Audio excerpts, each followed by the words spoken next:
Pam, I would like it if you do your MCS for us, please. Okay. 95-year-old Lenora Lynch has spent her lifetime creating a successful tea business. However, she has also spent 70 plus years hiding a secret.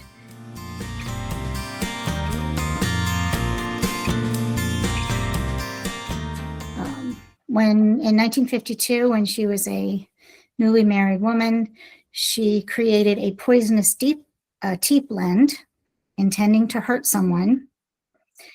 However, her plan went awry, and her husband and brother drank the tea, and they died. Her crime never came to light. She never confessed, and the community assumed they died of making bad moonshine, which was something they were known for in the small town of Stony Gap in western North Carolina, where the story takes place. Now, she faces the guilt that she's been pushing inside for so long, coming back out as her granddaughter returns to Stony Gap to do a story about moonshine. And Lenora feels compelled to go with her to keep track of what she's learning and try to keep a lid on this secret that she feels is going to come out. Her plan does not go as she expected. She ends up having to confess what she did and faces the fear of her family abandoning her. She has risked the business that she worked so hard to create, and she wonders what might happen to her and the legacy she hoped to leave behind. Great. It's getting easier, isn't it? Kind of, yeah. Yeah, it is actually. It is. I don't stumble in that middle part so much. I'm going to ask Stacey to retell the chapter, but before I do, I want to kind of emphasize why we do retelling. Retelling shows what the reader is retaining, what is salient to them that they're getting from a chapter, especially if they don't have it right in front of them. It gives the author a glimpse at what kind of effect that chapter is having, what people remember, what's the most important, the things that they leave out maybe are not registering as important, and that's one of the reasons we do it. We also do it so that we all have a sense of what the chapter is about before we start discussing the particulars. Are you ready, Stacey? And to torture us as well. Definitely to torture you, as the MCS does. Pam, you did a great job summarizing chapter 1 already in your MCS. But so Lenora is frustrated at the beginning of this chapter because her nephew, great-nephew, great-great-great-great-nephew, something like that, Kurt, has discovered a thump keg and a notebook, which stirs up all kinds of memories and all kinds of emotions in Lenora about things that happened in the past with her husband and brother-in-law. In the meantime, her Poppy, granddaughter, all the family connections I still get mixed up, comes, who's a television journalist, and is wanting Lenora's help in, sorry, my dogs are wrestling in the background, wanting Lenora's help in a big story about moonshining. And Lenora says no at first, but then she thinks about it and changes her mind and says, if I go with her and am a part of this, then I can control the narrative and keep all these deeply buried secrets that will ruin myself and our tea business and our family, to keep it all from coming out. Excellent. Now, this is kind of an easy question. What are the stakes, Stacey, for Lenora? The stakes are her secrets and to keep her family from knowing what she has done decades ago, and to keep her business intact. So really taking it a level deeper, maintaining the respect and love of her family and her community. Yeah. Okay. And so the inciting incident is what? The inciting incident is going to be, it's either Kurt giving her the notebook, which we kind of see off screen, or the inciting incident of Poppy. I think it's Poppy, because if it was just the notebook, she would keep it in her desk drawer and nothing else would happen. So it's going to be Poppy at telling her about this story and her decision to go with her to control the narrative. Right.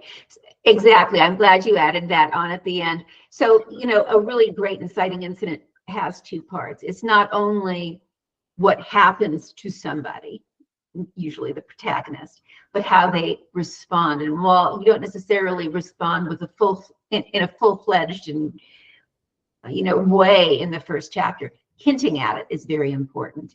Now, another thing I wanted to mention before you go on with some critique is to keep in mind all the different aspects that are essential to a first chapter.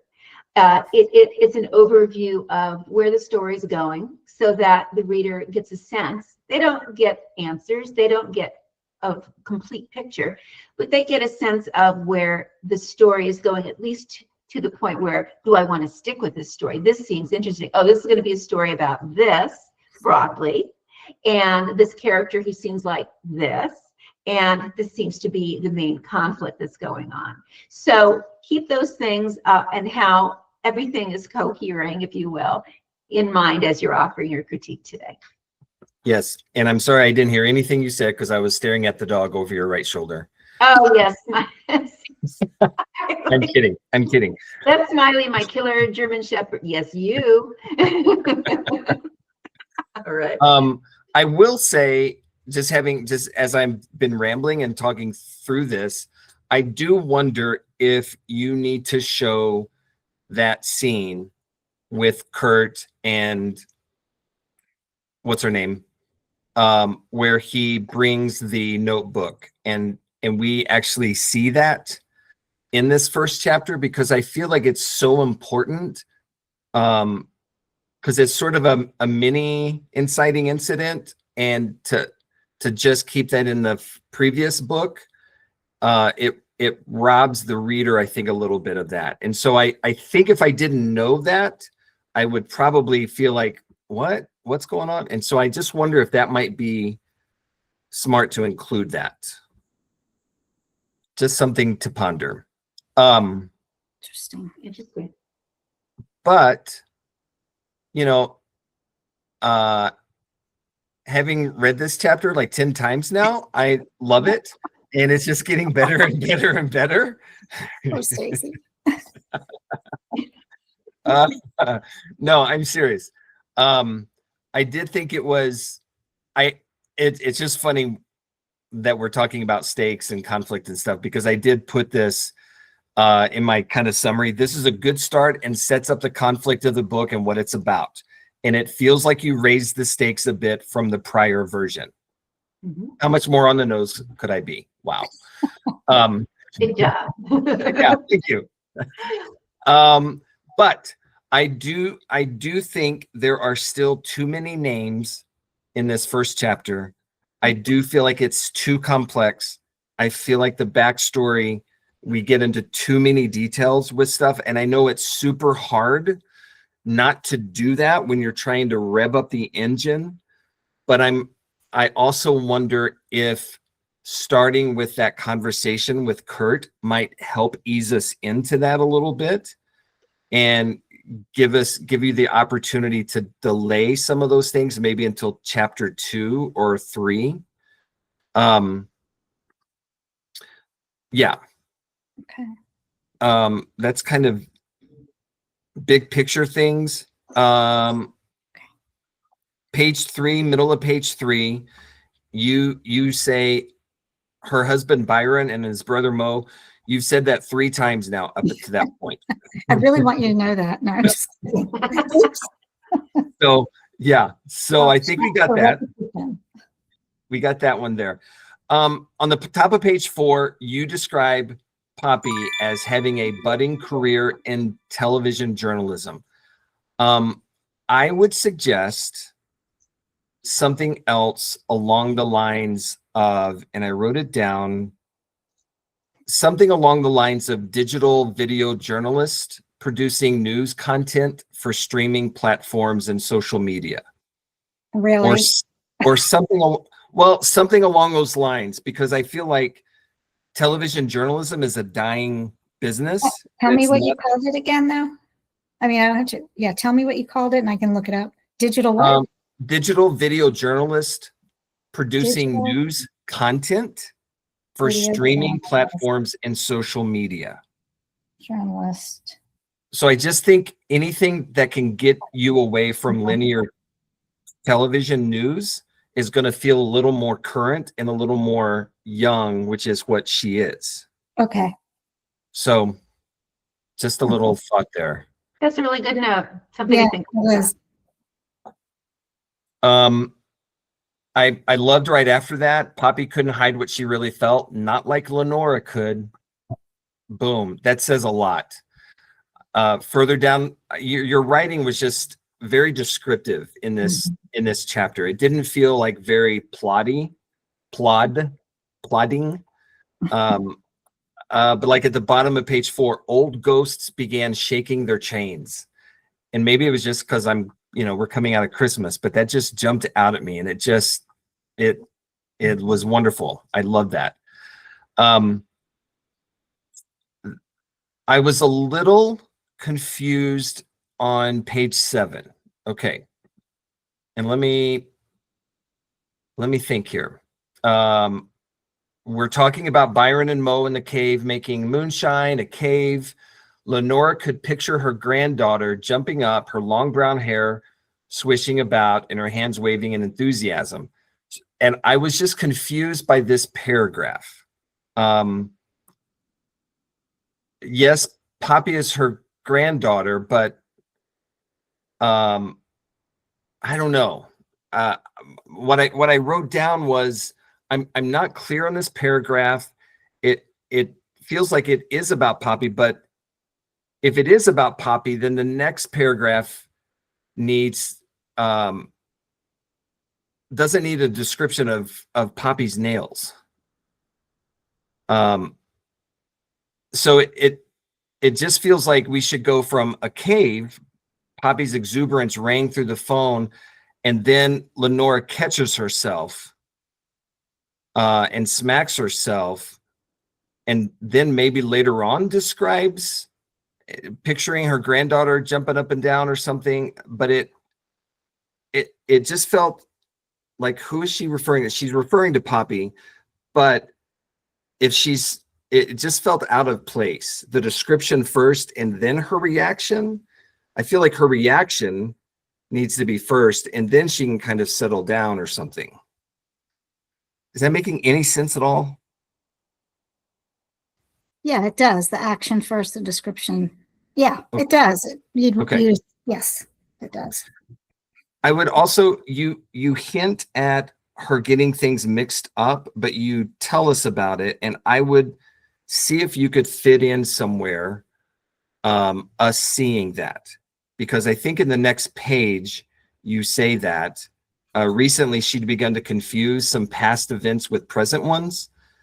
I think it's an opportunity for us to see that. Maybe you could throw that in if you include the conversation with Kurt at the beginning. Maybe she could get something mixed up there in that, and we see that right off the bat.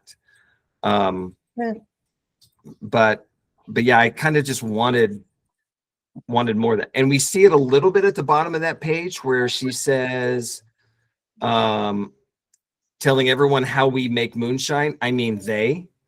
That was good. I love that. And we just needed a little bit more of that. Yeah. So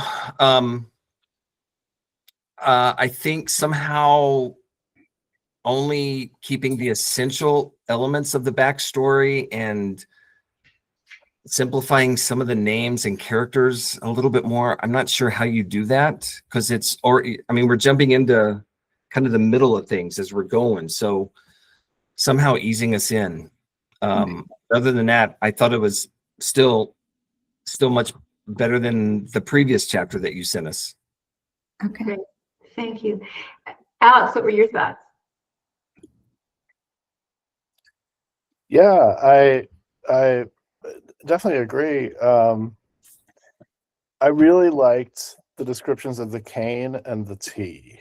Those were honestly, weirdly, in terms of, I mean, I love descriptions. So those are the moments where I was just like, oh, I've got an object I can like hang on to, and I've got a process that I can learn about, and that was really fun. I don't think you need to go into more of that for this chapter, but that's definitely the kind of thing that would hook me in and think, ooh, yeah, I want to know more about herbal teas, homemade ones like that.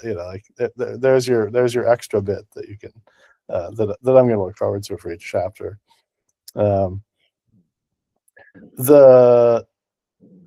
At the beginning, just in terms of hook, I thought the blackmail was really that's the hook on some level. So bottom of the first paragraph, Kurt found the notebook, the proof of the blackmail. If I read that, I would think, oh, what's that? And then I'd keep reading. You know what I mean? That actually is a miss. I think that needs to an adjustment in thinking. Isn't that more that she was holding it in case she needed to blackmail, but she hadn't blackmailed? Correct. She would use it to blackmail him if he threatened to expose her. Right. Oh, I thought it was being used as blackmail against her. Okay. No. Well, this feeds into my next thought, which is basically, what does she want? That's the thing. The first chapter, the thing I want to know is, sort of what's the setting, what's the main problem, and what does the main character want? Who are they? What do they want? How old are they? That kind of thing, whatever. And I get a lot of what she doesn't want. She doesn't want to do the interview. She doesn't want to reveal the secret. She doesn't want to there's a lot of, she doesn't want to deal with reread her past. But what does she want in the positive? And I assume it's about her family, but I think that would give her some depth that I really want, and it would connect us with her as readers, because there's a distance in the narrative that I've been trying to figure out how to wrestle with, where I feel like we're being told about her but not through her. And everything's being described, even though it's a close third, everything's being described about her rather than from her. Like we're not really seeing the cane and the cane and the notebook, and there's some moments where I feel like, yeah, the physical presence, the chair she's sitting in, those I felt like, okay, I'm sitting there with her in that chair.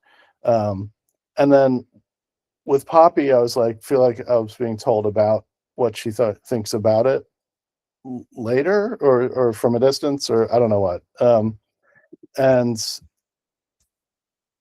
so I definitely wanted, like, who is she in the positive? What does she want for her family?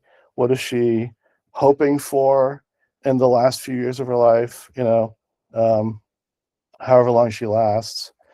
I definitely agree. Like, embody her loss of memory so that we can see it happening in the narrative, right, from her point of view, so that we can sort of feel that sense of like dissociation. And I mean, I think a reader reading this is looking for two things: to learn something from an old person, and to understand what dementia's like from their point of view, and then the plot is sort of the reason they pick the book up. But at the end of the day, I think what somebody's looking for is to learn from their great grandma, who they never got to meet, and want some depth about, like, what is life all about? What can you tell me about, now that you've lived 95 years?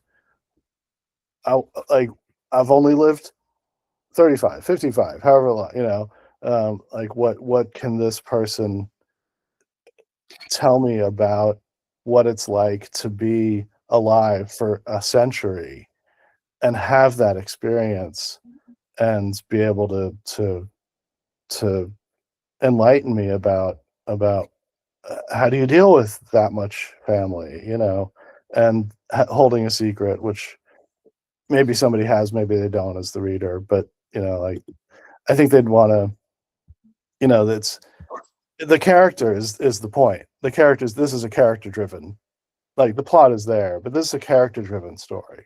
It's all about Lenora. Who is she? What does she want? What is she not able to get? What does she fail to get in the past? What mistakes has she made in the past? And that is the conflict, And I think what's going on inside of her is really the bigger point. And I want to feel that from paragraph 2, because I think in paragraph 1 you got it right. And in paragraph 2 it begins to it pulls out, right, and it describes her from a less limited third as opposed to an internal third. And I think this story needs to be an internal third, like from as if it were first person. But it's Lenora as opposed to I, which I'm cool with, Yeah. And show not tell. I mean, whatever, that's sort of a simplistic way to say it, but whatever. I do also agree, like we've got 8 characters, 4 locations, 4 different kinds of jobs, 5 objects to pay attention to, and 75 years of time. And I definitely, in terms of at least the number of characters, Lenora, Poppy, and maybe Kurt, and that's it. That's it. No more than 2 characters per opening chapter, definitely. And then we learn about another person each chapter over the next 5 chapters or something, or maybe 2 per chapter coming up, because you've got it's a big extended family. And I know because my story is doing the same thing, but I've got like 4 that matter and everybody else is sort of incidental, and I'm trying really hard to make my incidental characters be named but feel to the reader like you don't need to pay attention to this person, like they're gonna die soon, or they're gonna not be important or something, right? All of yours kind of are, they all do matter, which definitely makes it harder. But the focus of this chapter is Lenora. What does she want? What does she feel? What's wrong with her? What's her struggle? And as long as we can get that and a little bit of like, oh, there's this big secret. Okay, cool. Yeah, they're going to read the back jacket and know what the secret is already. So that's a really good point. Okay, I'm going to ask Melany to offer her feedback now. Thank you so much, Alex. Okay, I have maybe some different comments. I was wondering, so Lenora's has always doesn't talk about this with her family ever. So I'm wondering how it is that Kurt would somehow find a keg buried in a mountainside if they don't know anything about this. Like, how does that even happen? Well, that's where the first book comes in, but because this is the second of 2 books, but maybe bringing Kurt into this scene, like Stacey suggested, might help clear up some of those questions for you. Okay, yeah, I didn't realize there was a prequel to this. So assuming the story I want it to stand alone, so because of that, I need to address how did Kurt happen to find a thump keg? Yeah. Right, because on face value, that seems extraordinarily unlikely. I agree that I would separate the thump keg in the notebook and Poppy's interview. I mean, that does feel like a lot for 1 chapter. I was also wondering why Lenora would bury her notebook in a mountain if she might need it later. Like maybe safe deposit box or something like that. I don't know. It just seems like it would be really hard to find a notebook buried in a mountain if she needed it. Good point. True. Let's see. There's a couple of points in here where she says something that I feel like a 95-year-old wouldn't say, like, don't go there. Or I think at one point she says, okay, shoot. And I do think you could have a lot of fun with giving her some unique sayings. Like when I was a teenager, one of my grandmothers was in her mid-80s, and she used to say things like, that room's not big enough to swing a cat, which is just such a weird saying that no one else in my life ever said. She loved to say that. And I think that's kind of the fun thing about talking about someone who's that old, is they probably have a weird way of talking about, like a folksy way of talking about things. Yeah, I know what you're saying. And Lenora's sister-in-law was that person. I had more fun writing her in the last book. She had a lot of Appalachian sayings, but Lenora is raised in the suburbs of Charlotte, and she did not fall into that. She embraced the Appalachia, but she never picked up that way of speaking. So I don't know. Maybe I'll just have to make her more. She was always an entrepreneur. She was always I don't want to say a leader, but she always presented herself dignified. She was a dignified person. So that really wasn't her manner of speaking, but there are certainly terms that would be more congruent with her time frame that I could use. So I'll look for that. Okay. And that's a good segue to another comment. I've kind of struggled with understanding the scale of her business. Okay. Because when she talks about it, it does sound like a mom and pop place. But from what you've said, that's not what it is. And I wondered if there would be some way that you could convey that it's a bigger enterprise, like maybe using business titles, like she was the CEO, or do they have shareholders? Is it publicly traded, or something that would, I don't know, some way to indicate the scale, because it doesn't sound like a significant business. Okay.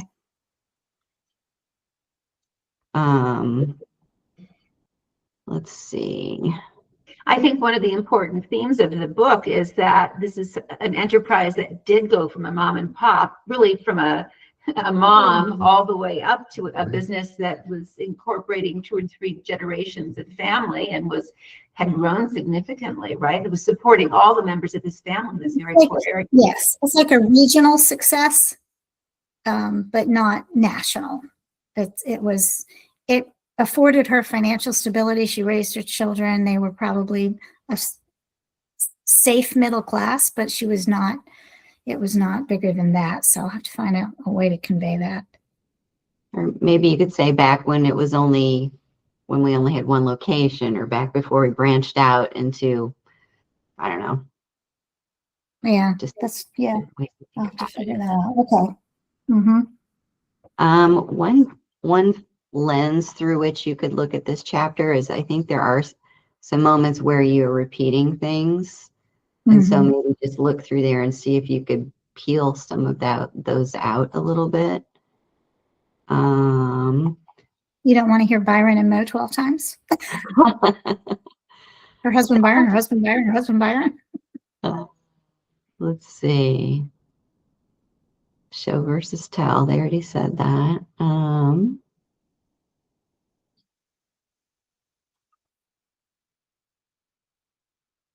Let's see. There was something else. Oh, what page is this? On page 9, she says, after she gets off the phone with Poppy, she said, oh, she'd had a good life.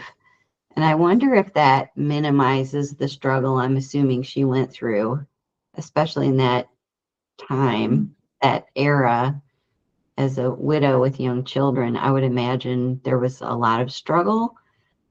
And because this is about her story and what she has had to overcome, that might work against you there.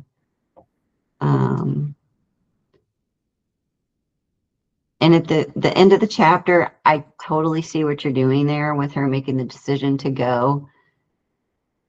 But I felt like that needed to be someplace else or something. I think Alex said this.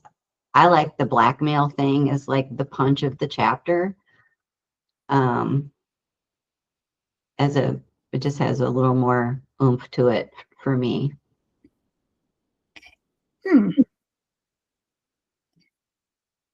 I'm not sure how to fix that because she's not getting blackmailed. So I'm not sure. I'm going to have to really fix something. All right. Any last thoughts, Melanie? Okay. No, So here's my thinking after listening to all of you. And I think there is a lot going on in this chapter. So there are a lot of things to remember. I think part of the dilemma that you have, hang on one second. I think part of the dilemma that you have is that this is the second of 2 books in a series. But I think that it's okay to have some overlap, and that's what you're resisting, and that's why you're putting an awful lot of exposition in this first chapter. I think the most essential thing about this book, the stakes are that her crime will be uncovered, and she will be discredited, possibly arrested, rejected by her family, and big one, because your protagonist is 95 years old, she could die alone without any loved ones once the truth comes out. And that's something you don't even touch on. But when you think about it, what is the most important thing to a 95-year-old person? I think, yeah, the legacy is important of the family business, but I would be afraid of dying alone after being rejected by my family. That's what would scare the pants off of me. So I think that the most important thing going on in this first chapter is that Poppy comes to her with this great opportunity that she has, and this opportunity represents a threat to Lenore.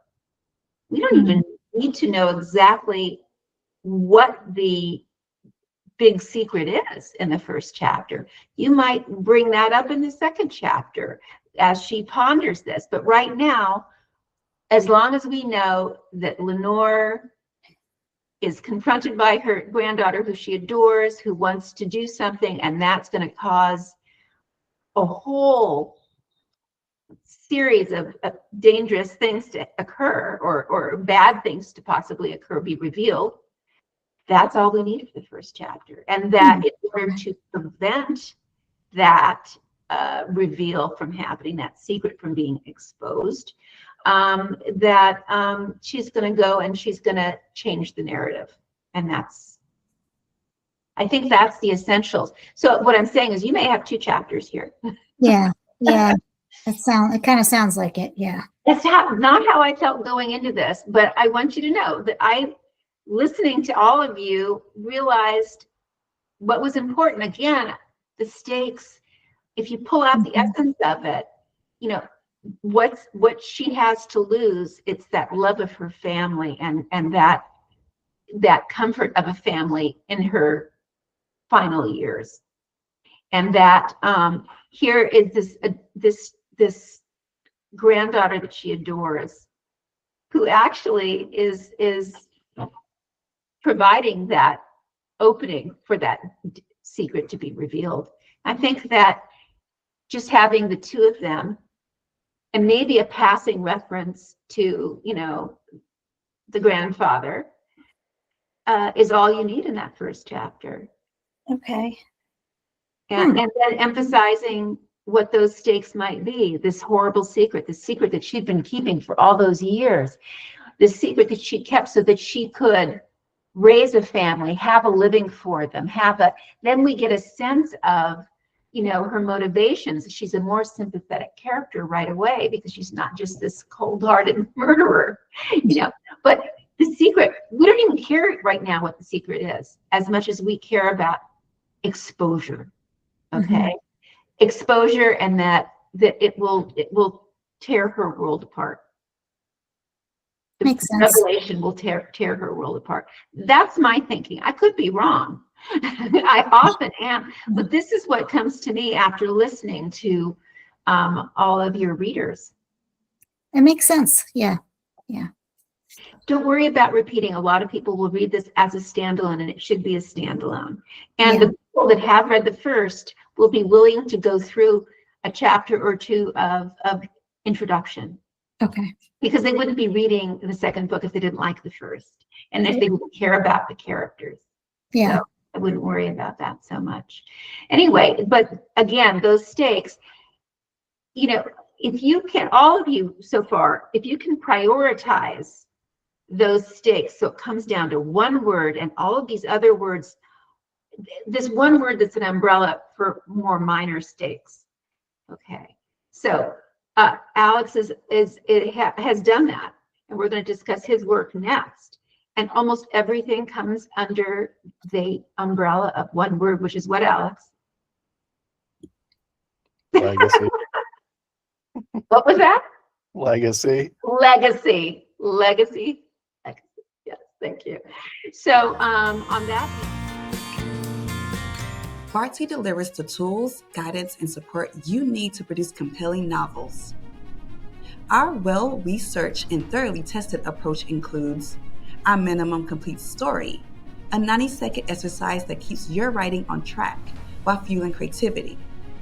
Bardsy Publishability Index, a 23-dimension checklist that offers attainable goals and provides actionable feedback. And our brand new comprehensive character developer that helps you construct unforgettable characters. Come see for yourself at Bardsy.com today. Try our workshop or enter our first chapter contest. Then, when you're ready, Elite Membership delivers writing groups, personal coaching, and a curated community. With Bardsy, your work will captivate everyone, from agents to publishers, and, most importantly, your readers.